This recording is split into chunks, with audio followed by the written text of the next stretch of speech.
on cholesterol Hmm. and about those obstructions, if you want to call it that. He even called it a healing mechanism, Sure. and where people call it a blockage. Well, yeah, and well, so there's so when the underlying causes, okay, what started the whole thing? That's really what we're trying to get at. Cholesterol is not necessarily the cause, based off of recent research coming in, and so the but damage to the blood vessels, and we're thinking now that plaque may actually be part of the healing process of Band-Aid, if you want to call it that, and actually calcium actually gets stuck in the plaque. Calcium is not really the problem, but it's getting in the plaque and it shows up on the CT. And so that's how the CT heart scan, it shows that calcium. And matter of fact, a friend, business partner of mine, he went in for a CT scan. He had 5 blockages, and he was having problems. So he did have a double bypass. Is that just a have to? I mean, if because they make it such an emergency, they don't give you any options because you may die today. Right. Well, I mean, how do you he deal? what that's right. That's a good question. So he was having major problems, and it was actually so gradual over the years that he didn't know.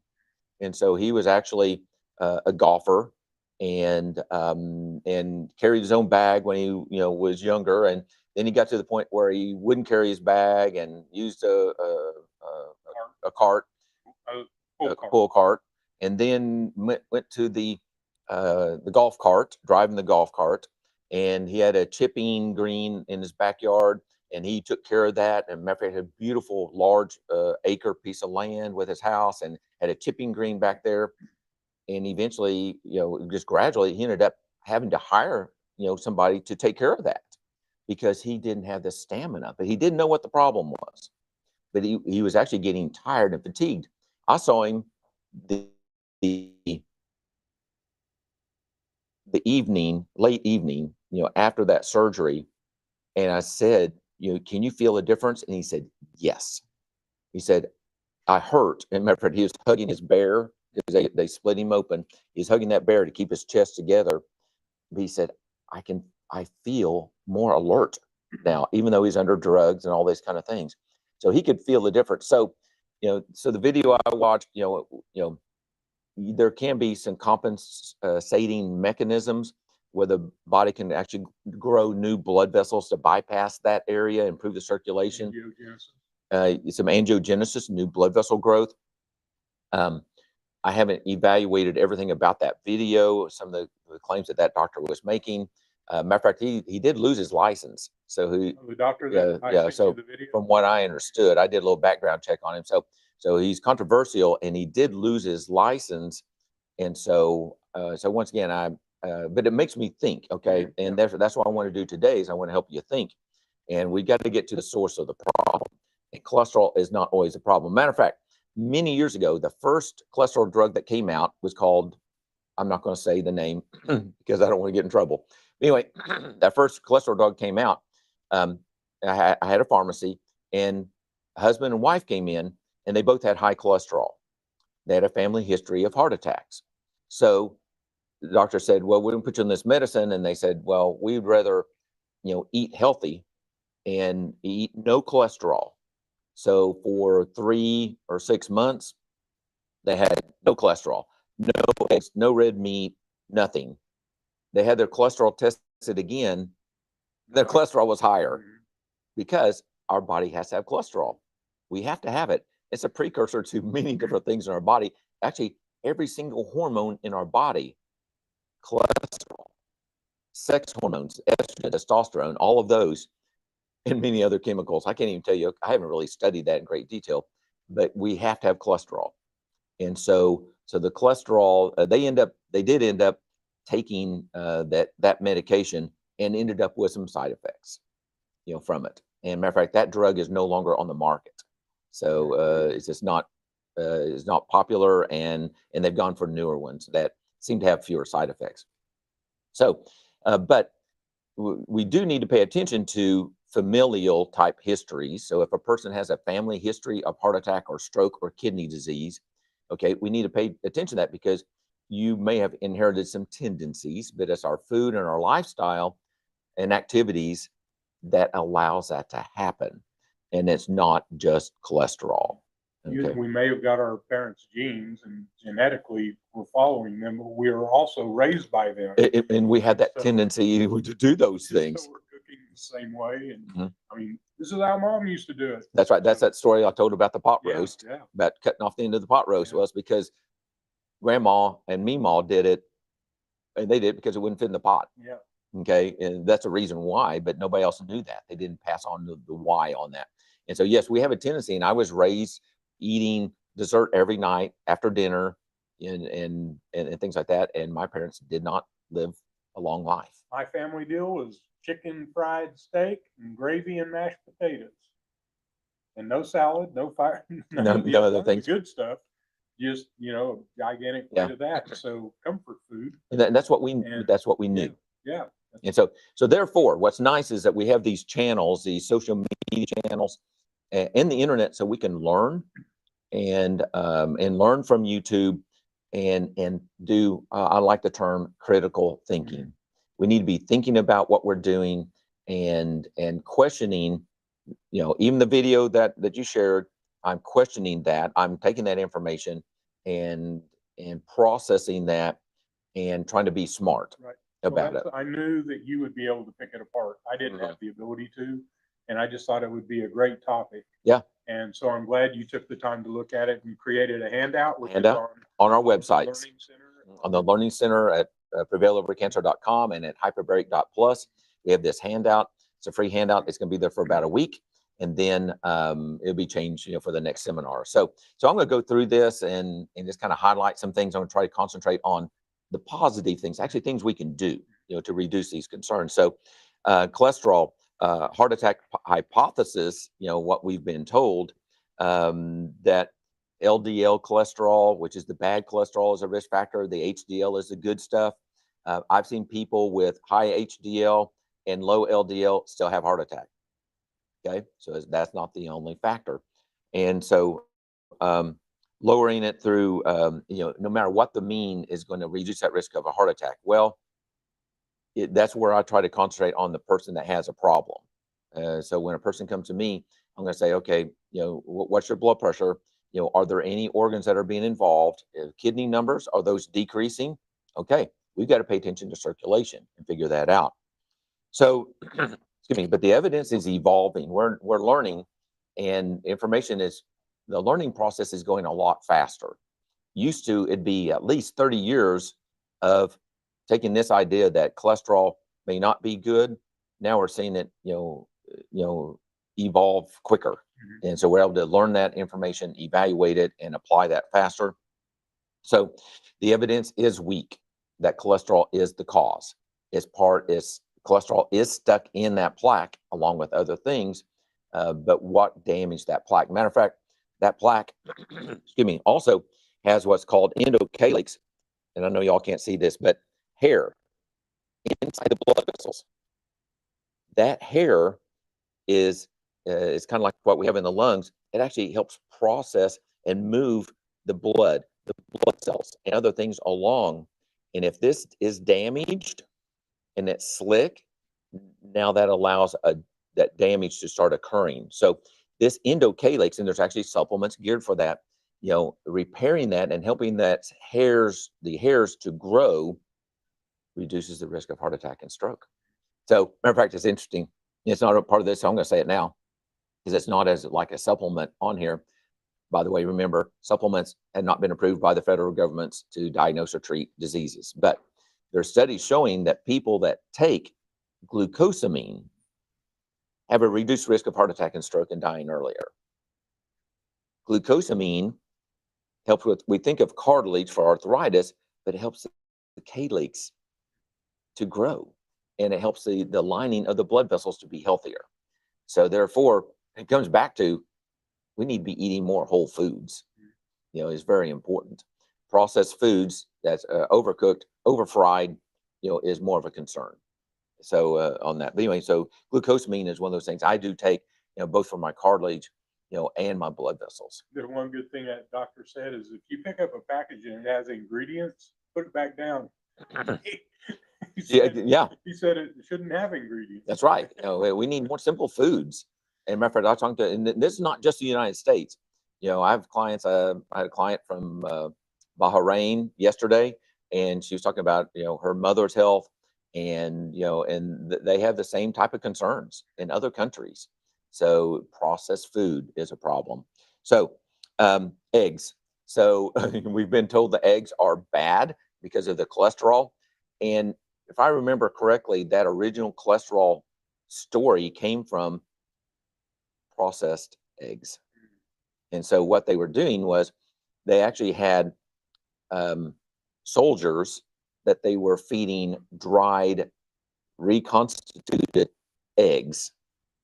And that's where they found out that that breakfast that they were eating, I don't know what else they had in that with that breakfast. Preservative. Well, preservatives and hash browns and toast and other things, and maybe margarine. I don't know, because they're trying to be healthier, but they found that that egg, that it was a reconstituted egg, there's a process that raised cholesterol levels. Bam, there's the problem.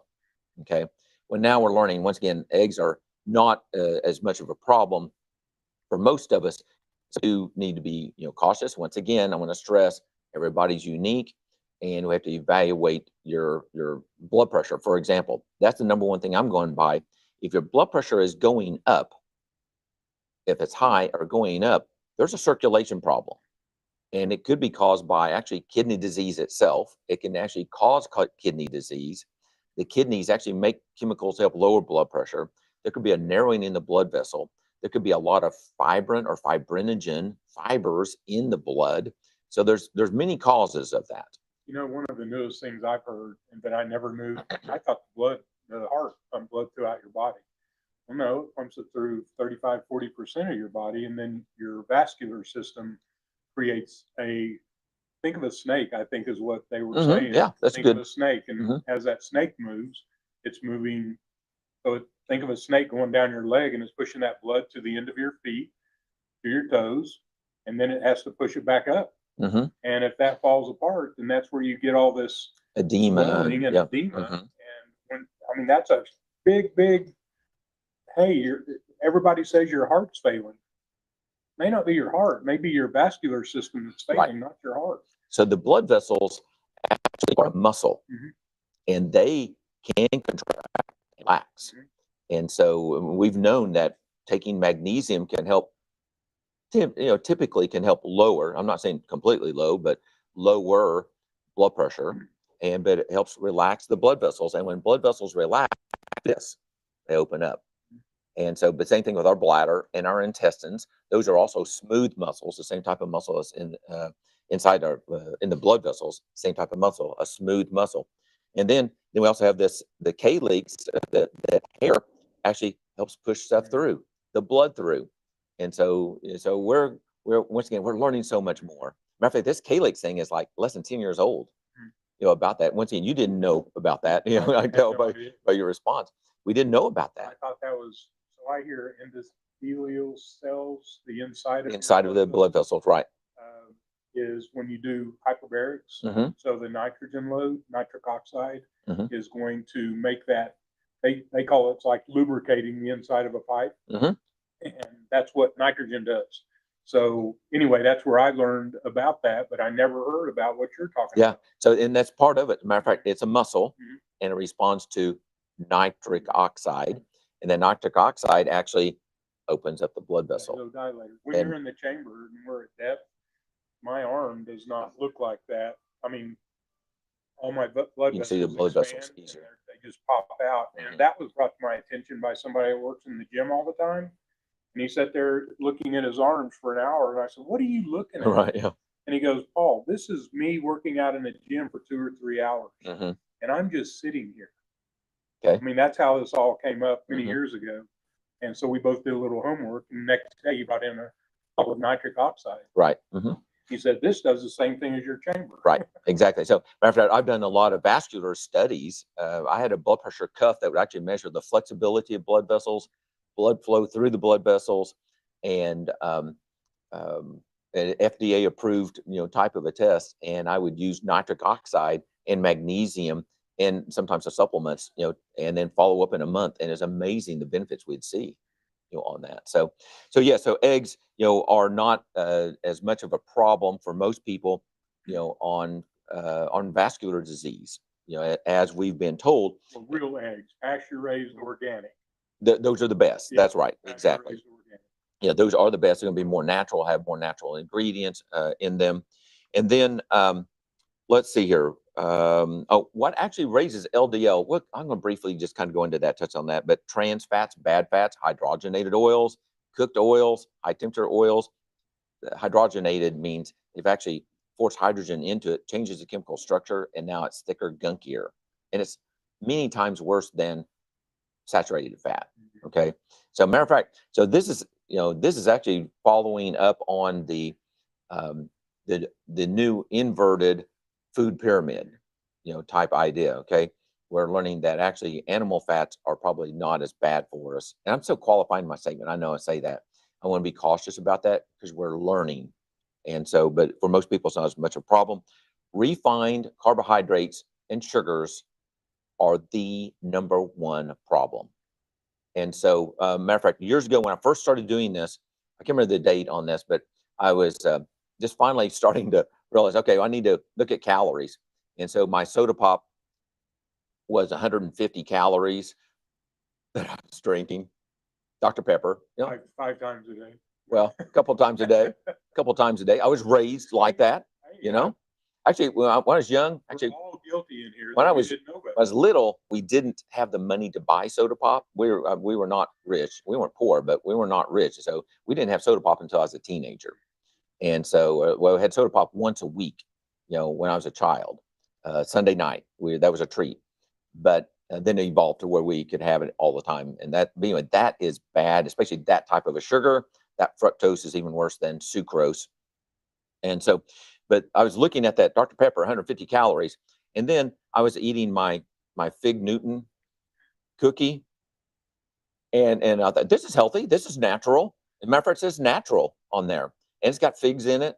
But when I looked at the calories, 2 cookies was 150 calories. And how many was I eating? 4. So those 4 Fig Newtons were just as bad, if not worse, than the soda pop I was drinking, even though that was natural. Well, it really wasn't, but that cookie on the outside and then the jelly that they had on the inside, when you looked at the ingredients, you realized that this was not a healthy option. How can they put natural on things when it's actually an umbrella for all these chemicals? I know. I mean, people don't understand that. Right. I mean, if you don't continue to talk about it, people don't. We have to read those ingredient labels. If there's more than 2 or 3 ingredients, it's not good. And if it has more than 2 or 3, they need to be full food sources. I mean, real food, not other things that you don't know what that is. You can't pronounce. So, yes. So excess processed foods are a major issue.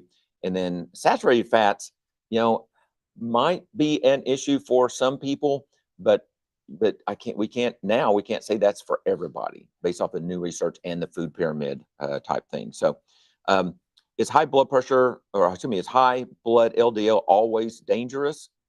No, it's not.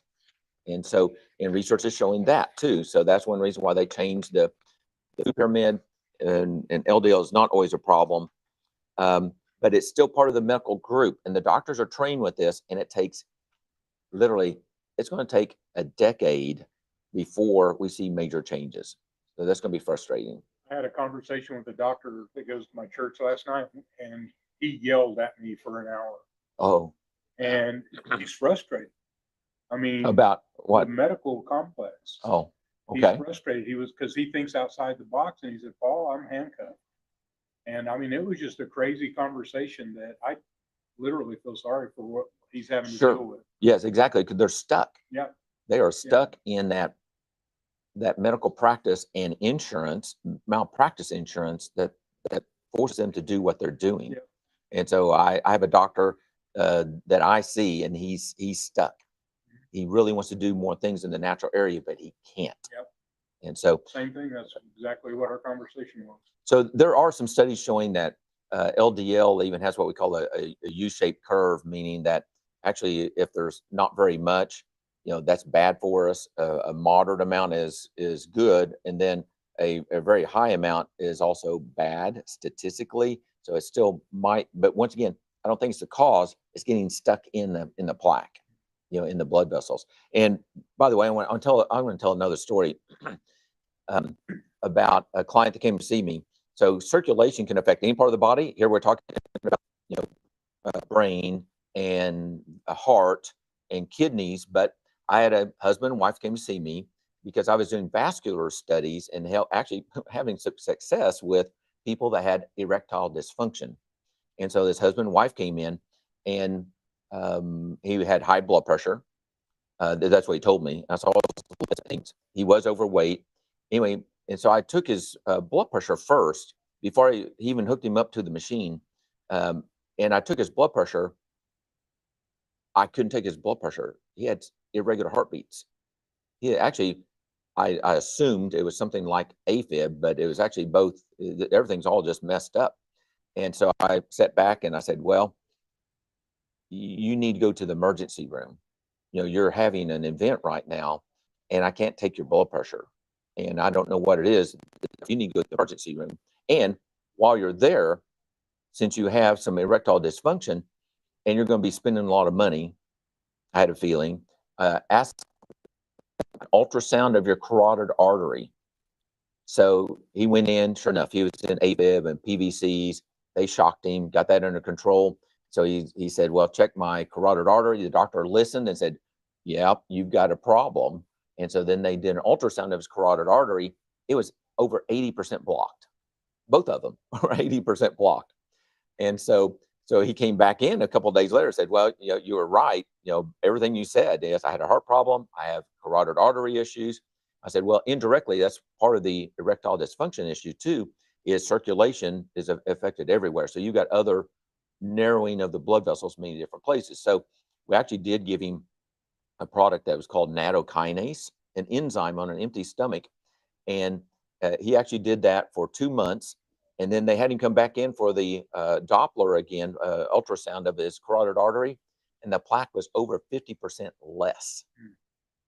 So by having the right product on hand, he was able to eat away at the plaque in his carotid artery. Isn't that why a lot of people do apple cider vinegar?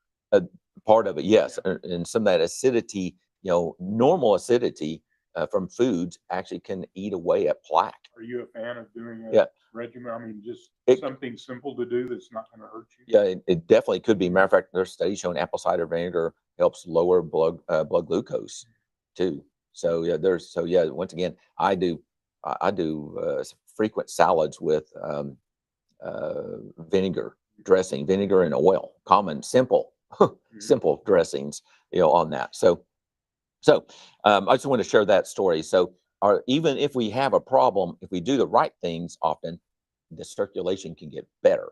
Our body has a tendency to heal, but we got to know what to do and how to do it with that. By the way, if you have a question, submit that online. Ryan's going to put that off in a little bit so we can answer the questions in about 5 minutes or so. So what actually causes heart attacks, strokes? So endothelial, you're talking about the endothelial dysfunction. That means the lining of the blood vessels becomes damaged, and that allows stuff to start sticking to that area. It's kind of like a Band-Aid. Because the hair's gone. Hair's gone, and or homocysteine is a risk factor, we believe, for heart attacks and stroke. Homocysteine is an amino acid our body makes, and it goes high if we don't have enough of the right methylated B vitamins. And that is thought to basically kind of scratch and scar the blood vessels. Now we have a little rough area in there. So now that stuff is going to start sticking. Okay, we've killed out the good blood vessels to keep it clean. And now stuff is going to start sticky there, getting sticky. And then it just starts kind of building up. And yes, calcium does get stuck in it. Calcium's not the problem, but the underlying causes, like endothelial dysfunction. Let's see here. And part of that Band-Aid. So part of the problem is also, and I got on the handout here about there's a special type of a macrophage or phage. Part of the immune system starts attacking that and creates the Band-Aid. Now we got this hump in there. Well, it's kind of like, anytime we have a hump in physics, something coming over, think of the ocean or a stream or whatever, something's coming over that hump. Now it's going to, actually start depositing stuff in there, on that hump or on the side of that hump. And so just with flow problems, it's going to start adding up. You and I know where to look for the trout. Yes, that's right. We know to look on the correct side of that rock in certain areas of that rock or limb or something like that. That's right. And then, what can happen though is if we have that plaque in there, it can dislodge and it can become a blood clot. And if a blood clot does get stuck in, now it's not just the plaque itself, but there's also clotting factors and all kinds of things involved. If that plaque does get stuck in a small blood vessel, it's going to block off that blood vessel and say, this is a blood vessel. We have all these cells along this blood vessel. If it's cut off, these cells die. So it depends on what part of the body, brain, kidneys, heart, if they don't get those nutrients, those cells are going to die out. And that's why some people have little tiny damage and it's like, oh, that felt weird, in the heart, let's say the heart, or they had a transient ischemic attack. That means a temporary stroke, a small stroke. They actually had a little blood clot in some way formed and those cells died out. And then the brain is somewhat, we call it plastic, neuroplastic, and it will help out with some of our questions. So, and our brain can transfer those abilities. So, okay. So, okay. So, let's see, we got endothelial function, and plaque and cholesterol and calcium and stuff like that can get stuck in that plaque. The macrophages actually start creating more irritation in that, called a foam cell. And then we can get still a thrombosis or a blood clot from those. And so, and blood pressure is one of those things I really look at. If a person's blood pressure is going up, they have a circulation issue. We got to figure out what it is. And so I've seen many people. We have a friend right now whose blood pressure has a tendency to spike really high. They haven't figured out where her problem is. And so we're trying to encourage her and her doctors to, figure that out further. Okay, so root drivers of heart attacks and strokes and things like this are going to include chronic inflammation, pains, kind of like pain, but inflammation chemicals. Matter of fact, hsCRP is actually an indicator of that inflammation inside the blood vessels. It can happen in other cells, but that's actually one of the best indicators for a female of a pending heart attack. So hsCRP goes up to around a 3. If it's above a 3, a female's at a many times higher risk of a heart attack or stroke. That person, we got to figure out what's going on. It's not always the cholesterol, but we got to figure it out. All these are part of your annual blood test? No, it's not. Okay. So actually, hsCRP, although it's more common now than ever, but you just have to ask for it, and probably pay out of pocket. No, it'll be covered. If you have high blood pressure, that's usually good enough of a thing to cover that. On that. Same thing, homocysteine, that's another risk factor, on that. So insulin resistance and hyperglycemia, high blood sugar, that can be familial. Nutritional cause, can cause high blood glucose levels, and then the foods that we eat or not as much physical activity. Like we're actually sitting down, we're not burning very many calories. After eating, I now tell my subjects, my clients, actually to do heel raises after they eat a meal, just to pump their calves, to burn more calories. Or take a walk. Take a walk. Yeah. Actually, this is supposed to work better. Oh, it is? Yeah. Wow. Yeah. And something about that, and just being very deliberate for like 5-10 minutes is better than a 5 or 10 minute walk on that. Oxidative stress. Oxidation, we've talked about before, but if you don't have enough antioxidants and polyphenols from our foods, that starts damaging the blood vessel. We're talking about blood vessel damage here, okay? So high sugar, refined carbs. I like to kind of tell people that the sugar is kind of like when you sprinkle sugar on a piece of toast and put cinnamon on that and you put it in the toaster, what happens to that sugar? Kind of burns. It burns, it gets hard. That is what sugar does inside our blood vessels, okay? Can't be good. That's right, it's not good. It's going to damage the blood vessels. Long-term mental stress is a problem. Cortisol levels go up, to help us deal with that, it raises our blood glucose levels. So it comes back to glucose is one of those things. Hypertension is a driver to a certain extent, but it's definitely part of the symptom too. So, matter of fact, actually kidney disease. So if the kidneys are being damaged and they're dying, now they can't make chemicals help lower your blood pressure. So now we're getting worse circulation to the kidneys, and now the kidneys die more. So we've got to do everything we can, nitric oxide type things, for example, and try to get rid of that plaque inside those blood vessels. That's the cause of most kidney disease, and sugars, whatever's damaging the blood vessels. And so gut microbiome is extremely important. And so the gut microbiome helps us to digest our food, get our nutrients, and helps with immune balance, keeps our immune system from attacking inside of the blood vessels. Smoking and air pollution. I've known people actually had no cholesterol problems, but they were a runner. They're running out on the highway where all the cars are, and they get a heart attack. So you think it's fumes? They're breathing fumes and chemicals. The tire particles coming from the tires, just that grind off those tires as you're driving on the pavement. So yes, exactly. They're breathing high amounts of yeah, exactly. I think we talked about that last week were you on about the vent in the car kind of thing? Yeah. So, so we have to be careful about what we're breathing in. And then a sedentary lifestyle. Our body is made to be physically active, and sitting more than 4 hours a day is not good for us.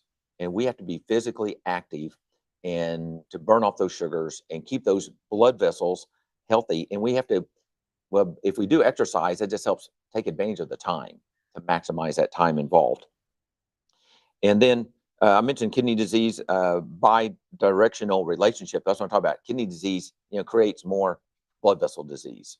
And so we got to have that circulation going on. And then stress is an issue. Takeaways, triglycerides. If there's a test that besides the HSCRP, I look at triglycerides. If triglycerides, which is part of the lipid number, if that is above 100, that person has some blood glucose issues. So our body makes triglyceride and belly fat from excess carbohydrates, and that goes up. And so once again, triglycerides, I've actually seen people when draw their blood and it's not red. It's kind of a creamy red color. It's like milk added to it. There's so much fat in their blood. So you're talking about visceral fat when you say belly fat? Visceral adipose tissue, VAT, or belly fat. Not this kind of fat here, but it's more like a large belly. Yeah. Okay. Firm. Large. Yeah, firm large belly. Okay. Is a red flag. And that comes from too many carbs. And if you're dieting, it's really good to measure around your belly button to know, because it may not show up as a weight loss, because right. you measure around your belly button and you see that circumference going down. Right. That is a great indicator, more so than weight. Yes, exactly. So weight, because actually if you're exercising, you gain muscle, and even though you won't see that change. Matter of fact, it's common for many years. People would exercise and that it's not working. Talked to my granddaughter last night, and she's frustrated. And I told her, I said, you need to get this index bathroom scale that measures how much water, muscle, bone, and fat. So she is blessed with muscle. She's actually was a letterman. Anyway, she had lettered as a freshman in high school and for track. She's very athletic. Now a young lady of about almost, well, I won't say how old she is, so she doesn't like to talk about that. She's turning a major number soon, and so she didn't want to. She realizes she's mortal now. So, but she is going to get that scale because she needs to learn that she is losing a little bit of fat, but she's also gaining the muscle at the same time. Before we move to our questions, which we're starting to run out of time. Oh, yeah. So real quick, doctors, even though they look at this and even though they're knowledgeable of a lot of the things you're saying, they can't respond to it. Right. So everybody out there is going, why didn't my doctor talk to me about this stuff? Because he can't. Right. So that's why it's so important to find somebody like Keith that you can send your blood labs and get another take on it. Yes, another opinion. Yeah, because there may be things that are going on that are known in our world that your doctor simply can't they can't bring it up. Yes. So now there are a group of practitioners that you can do that with. In the United States, we call them functional medicine. And so medical doctors. But they're usually cash pay. You're not going to see that on. It's not on insurance because they have to step outside the traditional area. So as far as nutrition and the right things to be doing, that's where I look at Keith, not having to pay a functional doctor, which is pretty expensive. Right. But to have a relationship with you, and you've got all my labs. Right. That's what I want. I want to know. I just need some guidance. Am I doing the right thing? Right. And so, I'm not going to get it from a doctor. Yeah. So my granddaughter went to the doctor and told the doctor the problems, and so they wanted to give her a pill to help with weight loss. And she has other family members that have some diabetes issues, and so they're doing some other injection type things, and so she doesn't want to do that. That's why she ended up asking me, because she didn't feel like what the doctor was telling her was right, and they're not getting to the source of the problems. And so, but anyway, we're going to work with that. So, okay, so Q&A now. So we'll go about 5 minutes. So, oat is a healthy food or isn't it? Could it be used by cancer patients? So actually, that's oats. Oats, yeah. So we always want to talk about what are the good oats? Oh, well, there's steel cut oats are better options. But first of all, oats need to be organic. Yep. Because glyphosate is used in the harvesting of the oats, if not even on the ground before they plant the oats. It's in the oats, and glyphosate is a risk factor for cancer and brain function, microbiome problems, all kinds of things. So number one, so steel cut oats are better, yes, but oats also don't have much protein, and so when you make that you cook the oats and make a porridge out of it, there's no protein, very little protein. Not that we have a whole lot, but there's none in that.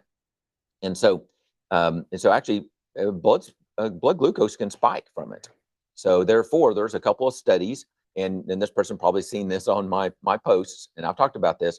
There's a couple of studies showing that people that eat oats are at increased risk of a couple of cancers.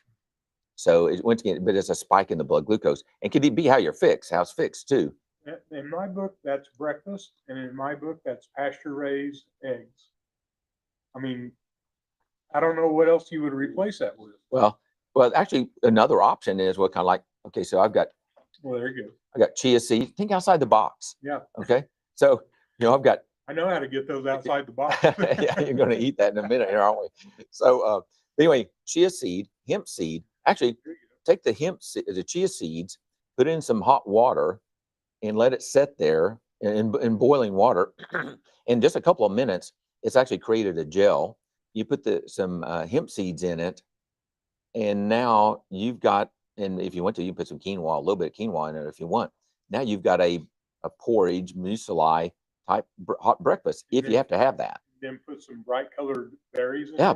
Berries and some olive oil or some butter, type of things. I mean, that actually, I have that recipe, I think, on my website, a recipe for the chia hemp seed porridge. I'm going to rob your website, and I'm going to credit you with the ones you give us, because that's it's a great option. I have a protein bar. It's a nut seed protein bar recipe on my website on the Learning Center. Then I have about 100 that are in what I call the Cancer Academy of Cancer Keto Academy. I can't believe how good those nut bars are. Yeah, they're really good. Did your wife make them? Yeah.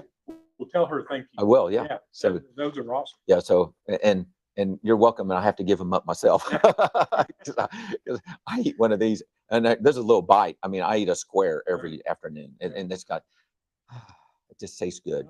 And monk fruit to sweeten it up is what we're using, monk fruit. And actually, there might be one small date in each one also. So a little bit of a creamy, you kind of notice a bite sometimes with that. So oats. So I'm not a big fan of oats. Okay. Even steel cut oats can still raise blood glucose. Not as bad, but organic's better. But I'm just not a fan of oats. My doctor says my cholesterol is high and wants me on medication, but I feel fine. How do I know if I actually need it? That was your labs to keep. So make an appointment with me. No, but that's where we have to evaluate, do you have any circulation issues? Are there any blood tests showing concerns about organ being damaged? Since the 1970s, if you had labs that had those numbers on there, they only had one option. Yeah, that was the protocol, was to prescribe that. They can't get away from that. But the doctors used to look at you. And so if your blood pressure isn't high, that reduces your risk. I'm not saying you won't happen, but it reduces your risk of heart attack, strokes, and kidney disease. If your blood pressure is high, now we got to figure that out. So I'm sorry, it's not an easy answer, but you need to work with somebody to help evaluate, if it is, and or look at your family history even. And so it's not an easy answer. I'm sorry about that. If cholesterol isn't the root cause, what should I really be testing or looking at to understand the risk, or my risk, or our risks? And actually, once again, it's got to be circulation. And well, even okay, let's say you had a CT heart scan and you have a high calcium score. Okay, you've got a problem. And now we got to figure out why. So we always have to be figuring out why. Then you just had a couple of solutions And, a minute ago. Then that's right. On that while you're trying to figure it out. Exactly. Start on. Don't wait. Because they're going to want to put a stent in, and that's what this doctor on that video was talking about. He's not a fan of that, but I've seen some people where we could see that helped. It appeared to help, and blood pressure. I've seen blood pressure go down, for a while, but then if you don't make more corrections, you're going to get another blockage somewhere else. So whenever they do a stent, they're addressing this much of your arterial system. Exactly, just a little tiny spot. What's going to happen if you don't change anything? Up and below, there's going to be a problem. You're going to be doing more and more stents, and people I just don't want to even start that process. I'm going to do everything I can to get in front of it. It's not an emergency. I'm not going to die this afternoon. I don't have to be in the hospital tomorrow. So what can I do to change course? Yep, exactly. So in this question, then a brief answer. So a family history of heart disease or kidney disease, is there anything I can do now to prevent going down the same path? That's actually why I sold my pharmacy and went into doing nutrition thing, because it's what we eat and our activity level. And so I post stories every day, kind of through my day, about things I'm doing, and it doesn't have to be, I don't go to the gym. I exercise at home, and I do chores and make the chores hard, and like weed eating or mowing, so we just have to be physically active to help with that. But another component, I touched about stress. We need to meditate and relax. And we have to do that every day because of our hectic lives. And some of us have more hectic lives than others, but we've got to do that. We have to reduce that stress. Stress raises cortisol. Cortisol raises blood glucose. Glucose damages inside of the blood vessels. So it's food, it's our lifestyle, everything we're talking about. So the person asked that question, download this guide off of my website, so you can read about that, about all of these things that we're talking about today. I'm just skimming over it. Just pick one of them and start there. Just exactly. Don't do the whole thing. You'll never start making one change, and evaluate what type of effect is that having. So whether it be your blood test, not your lipid panel, because that's not necessarily what we need to be addressing, but you do need to have an HSCRP. Like for you, that person that asked that question, you need a HSCRP. If you don't have any inflammation and your blood pressure is normal, you may already be doing enough things to not have a problem. Just because your family members had a heart attack or a stroke doesn't mean that you will, if you do things different. If you do things the same, you're going to go down that same path. We're pushed up to the hour, so we're going to have to call it a day. This is Keith with PrevailOverCancer.com, and again, a wealth of information. And for those, Keith looks over my blood work. Every time I do blood work, I give him 3 of my last ones. I want to see a trend. Am I going the right way, or am I going the wrong way? And that's a quick review. It shows you the things that are, and you can't even believe what you get in blood lab, what they call in the safe zone. Oh, yes. That's right. It's crazy, especially in kidney function. Yes. Until you're under 60 in the United States. You're actually stage 3, under 60. Yeah, and all of a sudden, now you have kidney disease. Yeah, and it's been going on for 20 years. For stage 1 and stage 2, when you should have been addressing it, and maybe you would never got to stage 3. You don't know that it's an issue until you hit stage 3, and that to me is just ludicrous. Right. And so my doctor's not going to tell me that, but when I talk to Keith about it, he's picking it apart, and we're going to try to change the trending before I get And there. so I do want to stress, that is one of those things I look at is the EGFR, GFR, glomerular filtration rate. If that number is going down, that means the kidneys are being damaged. Why? We So got just get your figure it lines out. Got to Look at figure it that out. one number over time, make you a line chart. Yep. That's a great picture to go, oh, I'm going the wrong way. That's right. So anyway, Keith with PrevailOverCancer.com. We're up against an hour. I'm Paul with Hyperbaric Plus here in Oklahoma City on 122nd in May. Come see us. Yeah. All right. Great. Thanks, Keith.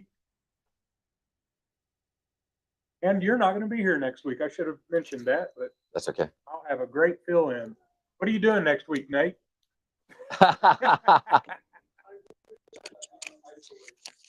Oh, really? You getting ready Doing to a procedure. do the deal?